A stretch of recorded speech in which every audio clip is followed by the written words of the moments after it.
وأن استغفروا ربكم ثم توبوا إليه يمتعكم متاعا حسنا إلى أجل مسمى ويؤت كل ذي فضل فضله وإن تولوا فإني أخاف عليكم عذاب يوم كبير إلى الله مرجعكم وهو على كل شيء قدير ألا إنهم يثنون صدورهم ليستخفوا منه ألا حين يستغشون ثيابهم يعلم ما يسرون وما يعلنون إنه عليم بذات الصدور وما من دابة في الأرض إلا على الله رزقها ويعلم مستقرها ومستودعها كل في كتاب مبين وهو الذي خلق السماوات والأرض في 6 أيام وكان عرشه على الماء ليبلوكم أيكم أحسن عملا ولئن قلت إنكم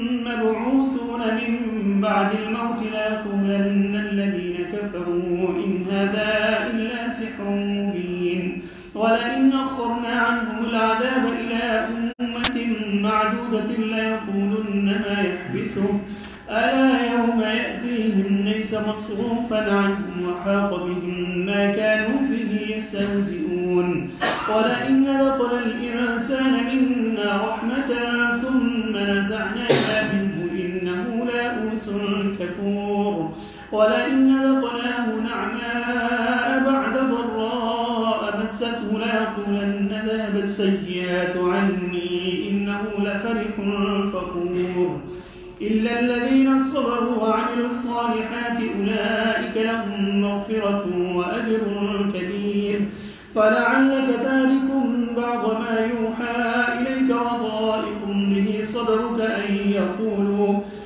يقولوا لولا أنزل عليه كنز أو جاء معه ملك إنما أنت نذير والله على كل شيء وكيل أم يقولون افتراه قل فأتوا ب10 سور مثله مفتريات وادعوا من استطعتم من دون الله إن كنتم صادقين فإن لم يستجيبوا لكم فاعلموا أنما أنزل بعلم الله وأن لا إله إلا هو فهل أنتم مسلمون من كان يريد الحياة الدنيا وزينتها نوفي إليهم أعمالهم فيها وهم فيها لا يبخسون أولئك الذين ليس لهم في الآخرة إلا النار وحبط ما صنعوا فيها وباطل ما كانوا يعملون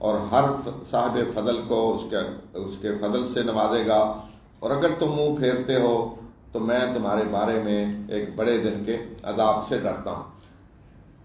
یعنی پیغام اس کتاب میں کیا دیا گیا ہے کہ میں تمہارے لیے خوشخبری دینے والا اور خبردار کرنے والا بن کے آیا ہوں، اور اپنے رب سے معافی مانگو جو کچھ کر رہے ہو اس پہ، اور اس کی طرف پلٹو۔ اگر اس کی طرف پلٹو گے، معافی مانگو گے، تو دنیا میں وہ تمہیں سامان زندگی دے گا، دنیا میں تم پہ کوئی عذاب نہیں آئے گا، پھر ہر شخص جا کر آخرت میں اپنا اپنا حساب دے گا۔ تم سب کا پلٹنا اللہ ہی کی طرف ہے، اور وہ ہر چیز پہ قدرت رکھنے والا ہے۔ سن لو کہ بے شک یہ لوگ اپنے سینوں کو پھیرتے ہیں تاکہ اللہ کے رسول سے چھپیں، خبردار کہ جب یہ اپنے آپ کو کپڑوں میں چھپاتے ہیں، اللہ جانتا ہے اس کو جو یہ چھپا رہے ہیں اور اس کو جو یہ اعلانیہ کر رہے ہیں، بے شک وہ سینوں کے راز بھی جانتا ہے۔ یہ تصویر کھینچی ہے لوگوں کی عادت کی کہ جب یہ اپنے سینوں کو پھیرتے ہیں اور اپنے آپ کو کپڑوں میں چھپاتے ہیں، یعنی اللہ کے رسول جب دعوت دیتے ہیں تو یہ رخ موڑتے ہیں۔ بعد ہوتا ہے نا آدمی کو بات سننے کے لیے تیار نہیں تو ایسے کر لیتا ہے، نہیں میں نے نہیں ماننا، ایسے سینہ اپنا موڑتا ہے یا رخ موڑ لیتا ہے۔ اور دوسرا فرمایا کہ اپنے آپ کو کپڑوں میں چھپاتے ہیں، یعنی کہیں اللہ کے رسول آ رہے ہیں سامنے سے تو اوپر کپڑا اوڑھ لیں گے کہ اللہ کے رسول کو پتہ نہ چلے کون ہے، تاکہ دعوت نہ دیں۔ اور زمین میں کوئی جاندار ایسا نہیں ہے کہ جس کا رزق اللہ کے ذمے نہ ہو۔ اللہ اس کی جائے قرار کو بھی جانتا ہے، اور جہاں اسے سپرد کیا جائے گا اس کو بھی۔ یہ سب کچھ ایک واضح کتاب میں لکھا ہوا ہے۔ دابا کہتے ہیں زمین پہ رینگنے والی کوئی چیز، خواہ وہ انسان کی طرح 2 قدموں سے چل رہی ہے، رینگ رہی ہے، 4 ٹانگوں پہ چل رہی، کوئی بھی جاندار جو ہے وہ ایک جاندار، فرمایا کوئی جاندار زمین میں ایسا نہیں ہے جس کا رزق اللہ کے ذمے نہ ہو۔ سب کے رزق کی ذمہ داری اللہ نے لی، اس لیے کہ اس نے پیدا کیا ہے، تو اس لیے وہ ہر ایک کو رزق بھی دے رہا ہے، اور چونکہ وہ رزق دے رہا ہے تو اس لیے وہ جانتا ہے ہر ایک کی جائے قرار کہاں ہے، اور مرنے کے بعد بھی کس کو کہاں قبر میں رکھا جائے گا۔ وہ اللہ ہی ہے کہ جس نے آسمانوں اور زمین کو 6 دنوں میں پیدا کیا، اور اس کا عرش پانی پہ تھا، اس لیے پیدا کیا کہ تاکہ وہ تمہیں آزمائے دیکھے کہ تم میں سے کون بہترین عمل کرنے والا ہے۔ اور اے نبی صلی اللہ علیہ وسلم اگر آپ انہیں کہیں کہ بے شک تم مرنے کے بعد اٹھائے جانے والے ہو، تو یہ ضرور کہیں گے، تو جن نے کفر کیا ہے وہ ضرور کہیں گے کہ یہ تو واضح جادو ہے۔ تو یہ جو فرمایا کہ 6 دنوں میں اللہ نے پیدا کیا کائنات کو، پیچھے بھی گزرا ہے، اور اس کا عرش پانی پہ تھا، یہ متشابہات میں سے ہے۔ کائنات کی تخلیق کے وقت جو کیفیت تھی، اب اس کی حقیقت ہم نہیں جان سکتے کہ جو اللہ نے فرمایا کہ پانی پہ تھا، یعنی اس وقت کائنات کی گویا کہ اس طرح کی پوزیشن ہی جیسے کوئی لکوڈ چیز ہوتی ہے۔ اور مقصد کیا ہے؟ لیبلوکم، تاکہ وہ تمہاری آزمائش کرے۔ اللہ نے امتحان کے لیے پیدا کیا تاکہ دیکھے کہ کون بہترین عمل کرنے والا ہے، تاکہ جو بہترین عمل کرنے والے ہیں انہیں اللہ ان کے بہترین عمل کا بدلہ دے۔ اور اگر ہم ان سے عذاب کچھ مدت کے لیے ٹالتے ہیں تو یہ کہتے ہیں کہ کس چیز نے اسے روکا ہوا ہے، کہاں ہے عذاب، لے آئیں عذاب۔ سن لو کہ جس روز وہ آئے گا تو وہ ان سے رکے گا نہیں، کوئی اسے روک نہیں سکے گا، اور وہی چیز ان کو گھیر لے گی کہ جس کا یہ مذاق اڑاتے رہے ہیں۔ اور اگر ہم اپنی طرف سے انسان کو رحمت کا مزہ چکھاتے ہیں، پھر ہم اس سے وہ رحمت واپس لے لیتے ہیں، تو وہ انتہائی مایوس اور ناشکرہ بن کے رہ جاتا ہے۔ اور اگر ہم اسے نعمت کا مزہ چکھاتے ہیں اس تکلیف کے بعد جو اسے پہنچی ہو، تو وہ کہتا ہے تو میری تو ساری تکلیفیں دور ہو گئیں، اور پھر وہ اتراتا ہے اور فخر جتلاتا ہے۔ یعنی اللہ کی طرف سے کوئی تکلیف آئی اور اللہ نے دور کر کے نعمتیں دے دی تو پھر تکبر اور غرور میں مبتلا ہوتا ہے، اترانے لگتا ہے، تو کہ اب ختم، اب مجھے کوئی تکلیف نہیں ہوگی۔ سوائے ان لوگوں کے جن نے صبر کیا اور جو نیک عمل کرتے ہیں، تو یہ وہ لوگ ہیں کہ جن کے لیے مغفرت اور اجر کبیر ہے۔ یعنی مومنوں کے سوا وہ جانتے ہیں کہ آزمائش بھی آتی ہے، تکلیف آتی ہے، تو امتحان کے لیے ہے کہ اللہ دیکھے کہ کون صبر کرنے والا ہے۔ اور اگر اللہ تعالیٰ نعمتیں دیتا ہے، آسانیاں دنیا میں عطا کرتا ہے، تو وہ بھی اس لیے کہ اللہ دیکھے کہ کون شکر کرنے والا ہے۔ تو دونوں حالتوں میں امتحان ہے۔ تو ایمان والے تو جانتے ہیں اگر اللہ تعالیٰ انہیں دنیا کی دولت ساری بھی دے دے تو وہ فخر نہیں کرتے، اتراتے نہیں ہیں، اپنی بڑائی کا کوئی اعلان نہیں کرتے، اس حالت میں وہ شکر ادا کرتے ہیں. اور اگر مصیبتوں میں گھرے ہوئے ہوں تو پھر بھی وہ مایوس نہیں ہوتے اللہ کی رحمت سے، اس حال میں وہ صبر کرتے ہیں. شاید کہ آپ اس وحی کا کچھ حصہ چھوڑ دیں جو آپ کی طرف وحی کی جا رہی ہے، اور آپ کا دل تنگ ہو اس بات پہ کہ یہ کہتے ہیں کہ ان پہ کوئی خزانہ کیوں نہیں نازل کیا گیا، یا ان کے ساتھ کوئی فرشتہ کیوں نہیں آیا. آپ تو صرف اور صرف خبردار کرنے والے ہیں، اور اللہ ہر چیز پہ وکیل ہے. تو نبی صلی اللہ علیہ وسلم کو فرمایا کہ آپ یہ جو مطالبے کر رہے ہیں تو آپ کا دل تنگ ہو رہا ہے، اور کہیں یہ نہ ہو کہ آپ کی طرف جو وحی کی جا رہی کچھ حصہ اس کا چھوڑ دیں، یعنی ان تک پہنچائیں نہ اس بات پہ کہ یہ مطالبے کر رہے ہیں جی ان کے پاس خزانہ کیوں نہیں ہے اور فرشتہ کیوں نہیں آیا ان کے پاس. فرمایا آپ کہہ دیں کہ میرا کام صرف خبردار کرنا ہے، میں کوئی خزانے بانٹنے کے لیے نہیں آیا، نہ میں کوئی فرشتوں کی فوج لے کے آیا ہوں. کیا یہ لوگ کہتے ہیں کہ انہوں نے خود اس قرآن کو گھڑ لیا ہے؟ اگر یہ بات ہے تو پھر یہ اس جیسی گھڑی ہوئی 7 صورتیں لے آئیں، تم گھڑ کے 10 صورتیں گھڑ کے لے آؤ. اگر یہ بات ہے تو یہ اس جیسی 10 گھڑی ہوئی صورتیں لے آئیں، اور اللہ کے سوا جس کو بلا سکتے ہیں بلا لیں اگر تم سچے ہو. پس اگر تمہارے یہ معبود تمہاری مدد نہ کریں تو پھر جان لو کہ یہ قرآن اللہ کے علم کے ساتھ نازل کیا گیا ہے، اور حقیقت یہ ہے کہ اس کے سوا کوئی معبود نہیں ہے. تو کیا تم فرمانبردار بننے کے لیے تیار ہو؟ فہل انتم مسلمون. جو شخص دنیا کی زندگی اور اسی کی زیب و زینت چاہتا ہو تو ہم اس کے اعمال کا بدلہ اسے اسی دنیا میں دے دیں گے، اور اس میں ان لوگوں کے ساتھ کوئی کمی نہیں برتی جائے گی. تو یہ وہ لوگ ہیں کہ جن کے لیے آخرت میں آپ کے سوا کچھ نہیں ہوگا، اور جو کارنامے انہوں نے اس دنیا میں کیے وہ سارے کے سارے ضائع ہو جائیں گے، اور جو اعمال وہ کیا کرتے تھے وہ سب باطل ہوں گے. یعنی اگر کوئی دنیا چاہتا ہے تو فرمایا دنیا ہم دے دیں گے، اسی دنیا میں بدلہ دے دیں گے، لیکن ایسے لوگوں کا آخرت میں کوئی حصہ نہیں ہوگا. آخرت میں ان کا ہوگا کہ جو آخرت کے لیے کام کرتے ہیں. تو جو دنیا کے لیے کرتے ہیں پھر دنیا تو مل جائے گی لیکن آخرت اللہ تعالیٰ نہیں دے گا.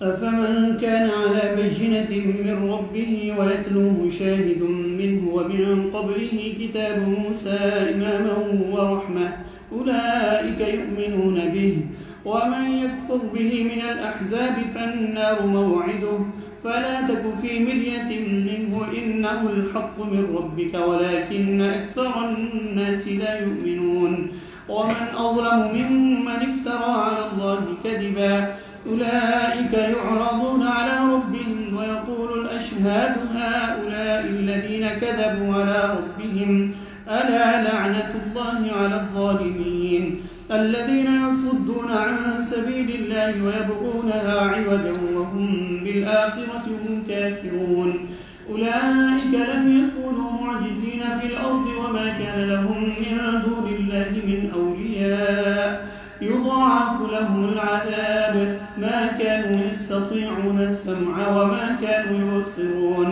أولئك الذين خسروا أنفسهم وضل عنهم ما كانوا يفترون لا جرم أنهم في الآخرة هم الأخسرون إن الذين آمنوا وعملوا الصالحات وأخبتوا إلى ربهم أولئك أصحاب الجنة هم فيها خالدون مثل الفريقين كالأعمى والأصم والبصير والسميع هل يستويان مثلا أفلا تذكرون.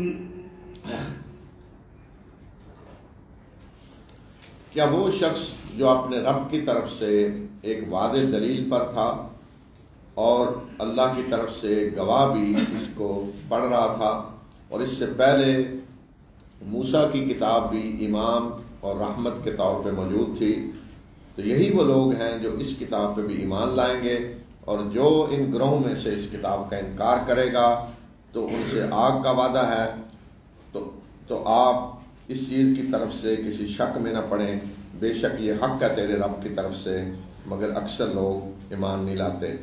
اور اس شخص سے بڑا ظالم کون ہوگا کہ جو اللہ پر جھوٹا افترا باندھے. تو یہی وہ لوگ ہیں کہ جنہیں اپنے رب کے سامنے پیش کیا جائے گا، اور گواہ کہیں گے